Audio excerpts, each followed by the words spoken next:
नमस्कार everyone, Leon Homes private limited property channel को आपको स्वागत। सबु प्लॉट भली आज चलतु आउ गोटे सुंदर डेवलप लोकेशन कलिंग विहार लोकेशन एकदम लिटिगेशन फ्री प्रॉपर्टी विजिट करी आसीबा। नमस्कार, भुवनेश्वर पात्रपड़ा थिबा डीएन रिगालिया मॉल बहुत भल लैंडमार्क। यही डीएन रिगालिया मॉल परे परे आसुची आमर अंडरपास। से अंडरपास रे जदि आम राइट की जाउचंती ताले से रोड टी पड़ी टुवर्ड्स कलिंग विहार को। सो कलिंग विहार रो डिमांड जेति अधिक आज डेट रे से कलिंग विहार रो प्राइस मध्य सेति अधिक। एनीवे कलिंग विहार रो शिव टेम्पल बहुत फेमस एंड बहुत भल लैंडमार्क। एठी आमे लॉर्ड शिव को प्रणाम करिबा एंड जीवा हमरो डेस्टिनेटेड प्लॉट आड़ को। देखंतु स्ट्रेट आगु को गले टाटा एरिना घाटिकिया सम हॉस्पिटल आड़ को रास्ता आमे से टाटा एरिना बा सम हॉस्पिटल रोड रे आगु को जाउचंती। एई Kalinga Vihar area developed by BDA and एई एरिया रो डेवलपमेंट डेफिनेटली आपण माने जानि थिबे। से शिव मंदिर छकरू अल्प किछि बाट आगु को आसिला परे लेफ्ट हैंड साइड रे आसीबो विनायक फर्नीचर। आमे से विनायक फर्नीचर को लागी जो रोड टी भीतर को जाइछि सेही रोड रे जीवा हमर डेस्टिनेटेड प्लॉट आड़ को। कलिंग विहार शिव टेम्पल रो आम प्लॉट रो distance 1.4 kilometre. Left hand side रे जेतिकी एरिया सब गुड़ाक बीडीए रो K4 एरिया कहले समस्त जानती। एनीवे कलिंग विहार एरिया जेहेतु बीडीए द्वारा area T develop so near by सबु प्रकार फैसिलिटी जेमिति पार्क स्कूल हॉस्पिटल ए सबु अवेलेबिलिटी नियर बाय आपण माने पाइबे। एनीवे फ्रंट रे रहिला बीडीए रो अपार्टमेंट।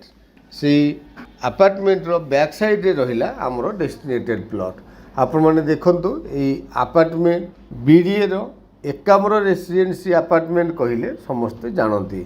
अपार्टमेंट रो फ्रंट रोड बहुत चौड़ा रोड जोटा कि बीडीए द्वारा न्यूली डेवलप हेछि। एटी फ्रंट रे देखंतु किछि कमर्शियल एक्टिविटीज पूर्वरु राइट हैंड साइड रे बा बीडीए रो अपार्टमेंट को लागी कि राइट हैंड साइड रे आमे जाउचंती हमर प्लॉट आड़ को।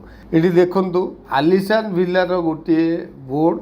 आमे सेही आलिशान विला भीतर को जिबा इट मीन्स बीडीए रो एकामर अपार्टमेंट रो जस्ट बैक साइड रे जाउचंती हमर आलिशान विला आड़ को। ये आलिशान विला रो रोड एंड एठी बिल्डिंग स्टोरेज ए सब डेवलपमेंट ऑलरेडी हे सारिछि। राइट हैंड साइड रे देखंतु जो लेन गुडाको जाइछि एंड लास्ट लेन जोटा कि ब्लॉक रोड हो सारी आम से लेन रे ही एंट्री करूँ। एंट्री करू करू राइट हैंड साइड रे गोटे बिल्डिंग के छाड़ी नेक्स्ट रहिला हमर सेलेबल प्लॉट बहुत नियर। आपण माने पेरिफेराल देखंतु डेवलपमेंट बहुत अधिक।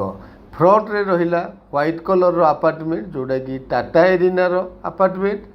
बैक साइड रे रहिला रेड कलर रो अपार्टमेंट जोटा कि बीडीए रो अपार्टमेंट एंड से अपार्टमेंट रो बैक साइड रे रहिला हमरो डेस्टिनेटेड प्लॉट सोसाइटी भीतर रो प्लॉट जोटा कि fully developed plot. So definitely plot टी आपण मानकु पसंद आसीबो। Thank you. लोकेशन टी तो आपण माने विजिट कले जेमिति मु कहउतली एकदम डेवलप लोकेशन बहुत अट्रैक्टिव मध्य। एठी लैंड एरिया 2520 स्क्वायर फीट रो रिक्वायरमेंट रो फेसिंग आपण मानकर नॉर्थ फेसिंग रो प्लॉट घर बारी प्लॉट टी येलो जोन ने अछि। फ्रंटेज को मार्क कले 42 फीट रो फ्रंटेज। आपण मान जदि साइज को देखिबे 42 रे 60 होछि हमरो लैंड साइज। तो आपण माने एठी इमीडिएट कंस्ट्रक्शन स्टार्ट करि परिबे। ब्लॉक रोड मध्य हे सारिछि। आपण मानकर आ कोनोसी प्रकार असुविधा नहीं। प्राइस रीजनेबल प्राइस 4900 रुपीस पर स्क्वायर फीट।